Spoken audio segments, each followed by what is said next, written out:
Salut tout le monde, alors aujourd'hui on se retrouve pour une nouvelle vidéo que je dois vous faire depuis longtemps et du coup on va enfin la faire aujourd'hui. Donc c'est une vidéo dans laquelle je vais vous expliquer pourquoi et comment je change ma façon de consommer. Donc ça fait un petit moment que j'ai eu cette prise de conscience, je sais pas si on peut dire ça parce que c'est pas non plus révolutionnaire. Mais ça fait quelques mois et je voulais vraiment attendre d'avoir testé quelques produits pour vous en parler dans cette vidéo.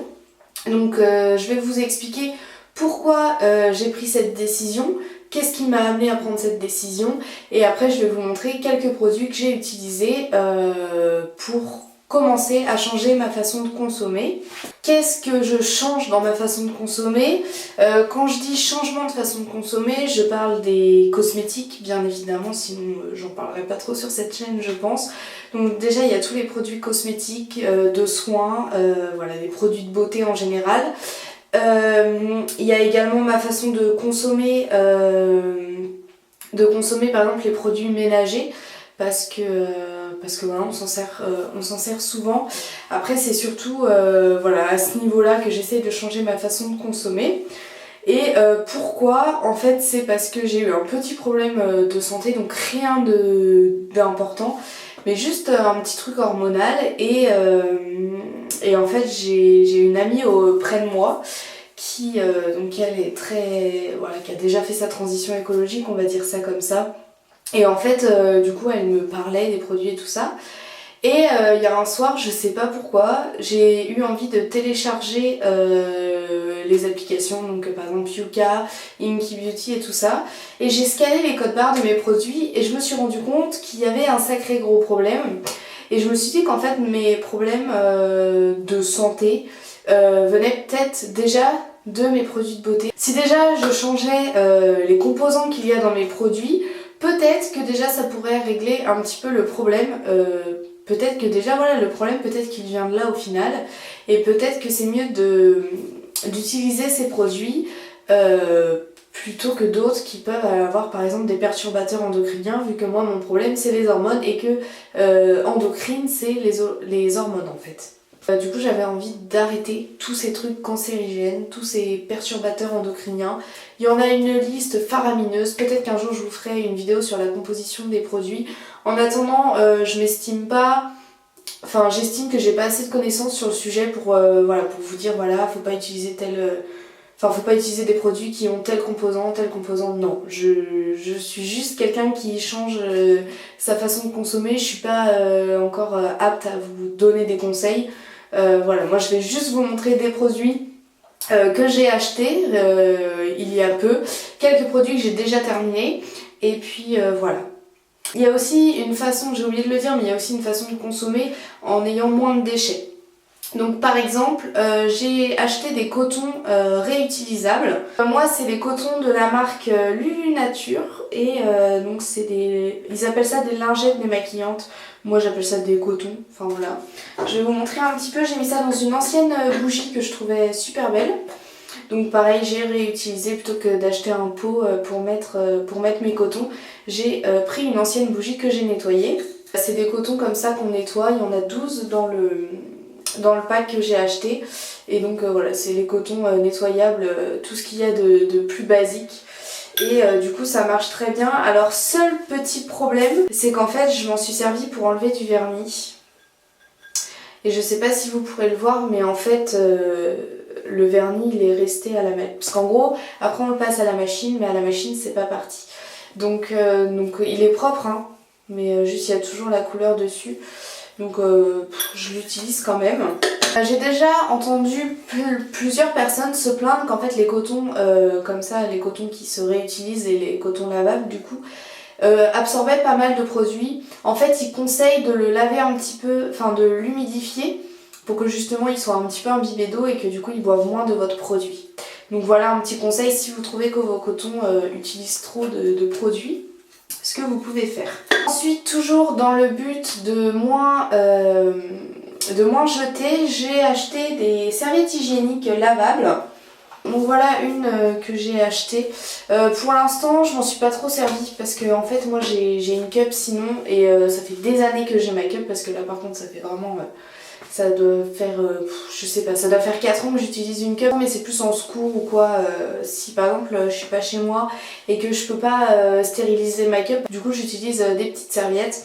En fait là vous avez votre culotte, donc vous posez ça sur la culotte et ensuite vous fermez avec les petits boutons pression, comme ça. Et du coup ça protège, voilà.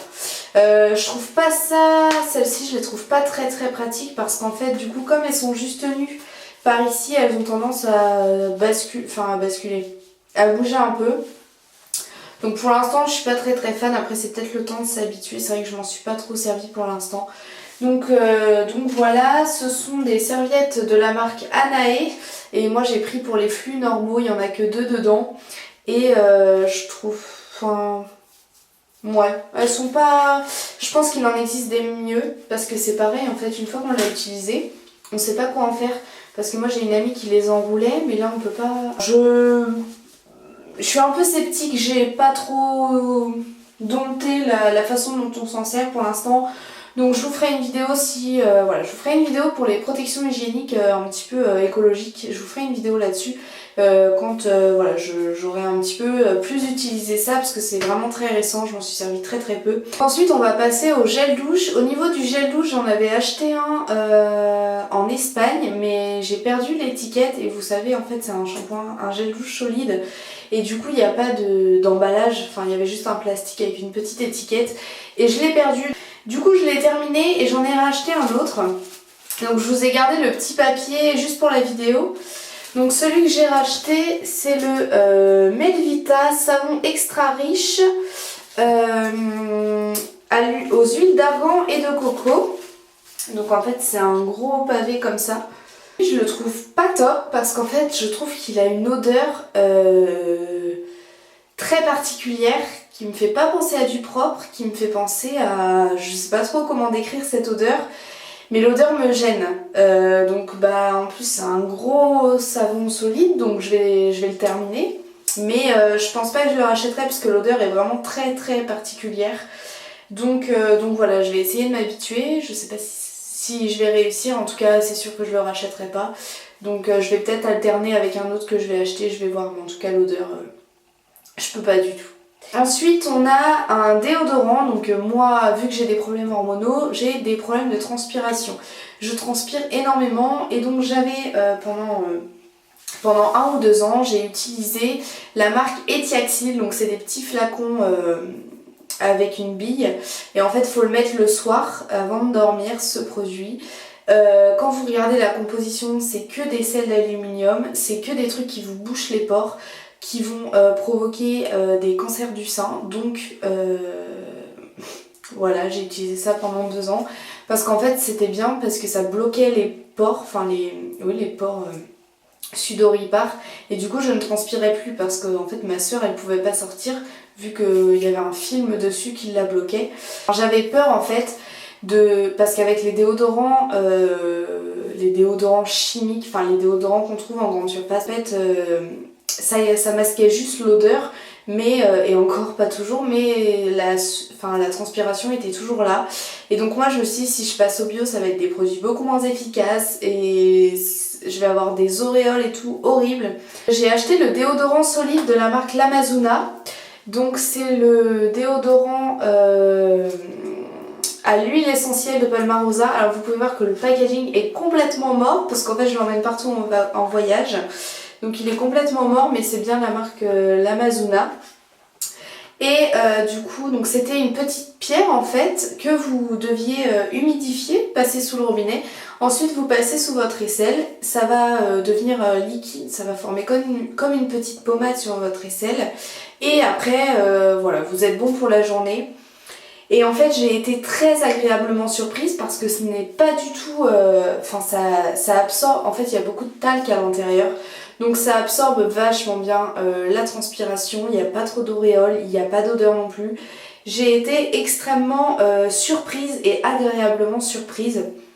Le seul petit hic, c'est comme c'est solide, à la fin, à force de l'humidifier, ça devient en tout petits morceaux et c'est impossible de l'appliquer. Donc à la fin, c'est vraiment galère de l'appliquer. Du coup, c'est pour ça que je sais pas si je vais le racheter. Je sais pas, parce qu'il est vraiment efficace, mais après, moi ma peau est très sensible, donc avec le talc, ça me faisait des petites plaques rouges et en plus ça avait tendance à filer dans les plis de mes aisselles, donc j'avais des traits blancs et du coup, c'est pas très esthétique quoi. Par exemple, quand on a un débardeur en été, c'est pas très beau, quoi, les bandes blanches comme ça sur l'aisselle, c'est pas top. Donc je sais pas si je vais le racheter, en tout cas c'est un très bon déodorant pour les personnes qui n'ont pas la peau sensible. Ensuite, au niveau du visage, je me suis procuré la gelée nettoyante purifiante de la marque Sentifolia, donc à l'extrait de thé vert et de zinc PCA. Donc voilà, donc c'est un produit bio pour les peaux à tendance grasse, sans sulfate. Ces produits je me les suis procurés en magasin bio évidemment. Et en fait dans les magasins bio on se dit waouh c'est un magasin bio, tous les produits qu'ils vendent sont clean. Peut-être que la composition des produits dont je vais vous parler est clean. En attendant par exemple quand j'ai regardé pour un savon, donc pour un savon solide, il y en a qui ont 50 ingrédients à l'intérieur. Donc certes les ingrédients sont bio, issus d'agriculture biologique, issus de trucs naturels, je sais plus comment on dit. Mais en attendant, il n'y a pas besoin de 50 ingrédients pour faire un savon. Donc ça c'est personnel bien évidemment, mais moi je sais que je ne vais pas acheter un produit, même si tous les composants sont clean, même si tous les composants sont d'origine naturelle, s'il y en a beaucoup trop pour le produit que c'est, je ne vais pas l'acheter. J'essaye d'acheter des produits dont la composition est vraiment la plus minimaliste possible parce que ça sert à rien d'appliquer trop de produits. Après c'est un choix personnel. Par exemple là pour ce savon, il n'y a pas trop d'ingrédients. Je vous mettrai les liens de tous les ingrédients en barre d'infos pour que vous puissiez voir la composition des produits que je vous montre. Faites une analyse par vous-même, les applications c'est pas le mieux qui existe. Franchement le mieux c'est de regarder soi-même, de comparer soi-même. Qu'est-ce qu'on veut, qu'est-ce qu'on ne veut pas. Voilà, l'application elle peut pas savoir vous quels sont vos choix, quelles sont vos préférences, est-ce qu'il y a des choses qui vous dérangent. Vous êtes la personne la mieux placée pour savoir si ce produit est bon pour vous ou pas. Pour cette gelée nettoyante, j'en suis très contente. Elle nettoie très bien la peau, pour autant ma peau qui est sensible ne se sent pas agressée, ça me tiraille pas la peau. L'odeur est très... comment dire, très légère, très végétale, je sais pas comment dire. Et je viens de remarquer que c'était la même marque que mon aîné. Donc Sentifolia, c'est vraiment une marque que j'aime beaucoup. Du coup, je vais vous parler du aîné, donc c'est le aîné châtain caramel. J'ai fait, ma dernière vidéo est sur ce produit dans laquelle je teste ce produit, donc si vous voulez la voir, elle est dans le i. C'est un produit qui est très efficace, qui est très pigmenté. La coloration elle dure longtemps, vous voyez ça va presque faire un mois que je l'ai faite. J'ai toujours un petit peu du roux dans mes cheveux, donc après je lave pas mes cheveux très souvent, mais vous voyez j'ai toujours le reflet roux. Je vous laisse quand même aller voir la vidéo pour voir ce que j'en pense, est-ce que la coloration me plaît, est-ce que c'est facile d'appliquer, etc. On va passer au démaquillant. Pour le démaquillant, moi j'ai toujours utilisé des gelées. J'ai toujours utilisé des eaux micellaires. Et en fait, les eaux micellaires, elles ont presque toutes une composition merdique. Donc, du coup, je me suis dirigée vers un lait démaquillant hydratant. Et celui-ci, c'est celui de la marque C-Bio. Et du coup, c'est au jus natif d'aloe vera. Donc, c'est pour le visage et les yeux.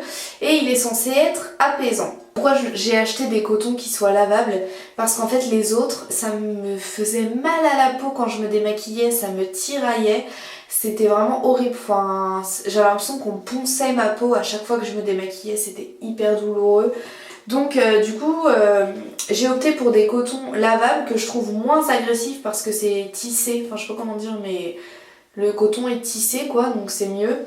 Et du coup je me suis dit que j'allais utiliser ce lait démaquillant. On sait que l'aloe vera c'est connu pour être apaisant. Aussi, élément important, c'est que souvent on vous dit shampoing à l'huile de noix de coco, shampoing au beurre de karité. Et en fait le beurre de karité c'est le dernier ingrédient. Donc autant vous dire qu'il y a rien dedans. En fait ils en ont juste mis un peu histoire de dire que. Là par contre l'aloe vera... c'est le premier ingrédient. Il y a plus d'aloe vera que d'eau dans ce lait démaquillant. Et ce que j'aime bien, c'est qu'ils vous disent, donc vous avez les ingrédients, et ensuite en dessous vous avez la composition. Donc en fait, ils vous déchiffrent les ingrédients.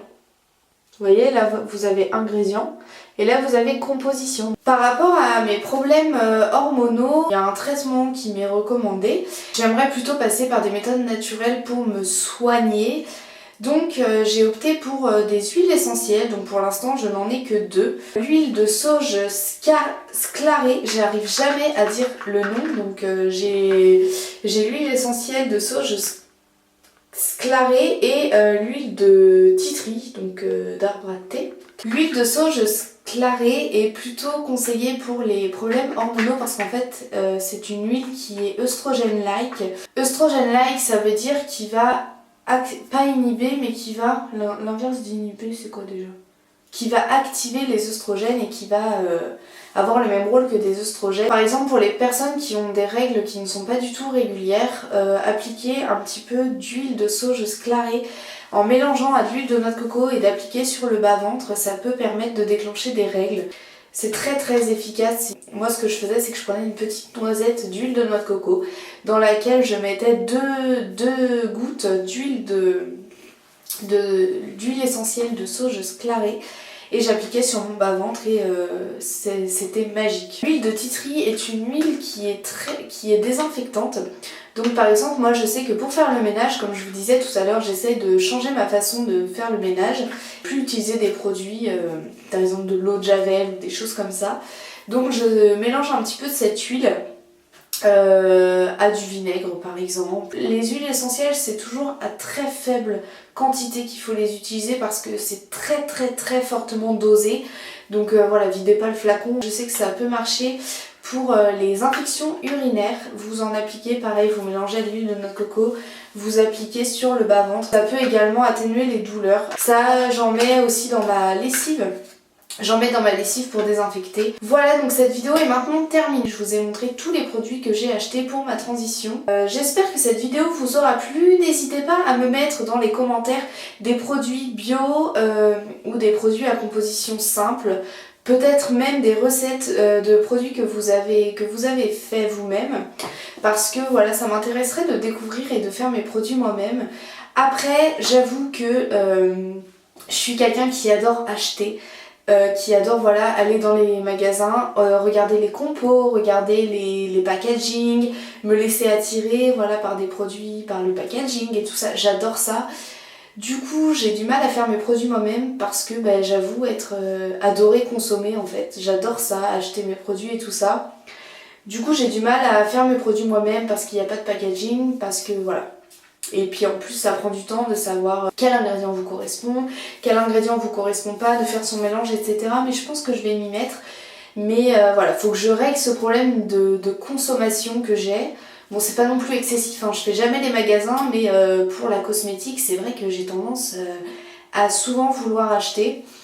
Donc voilà, n'hésitez pas à me mettre des produits. S'il y a des produits que j'ai présentés que vous avez déjà essayé, n'hésitez pas à me dire quel est votre avis dessus. Peut-être qu'on ne sera pas d'accord et ça peut être enrichissant d'avoir un avis contraire au mien.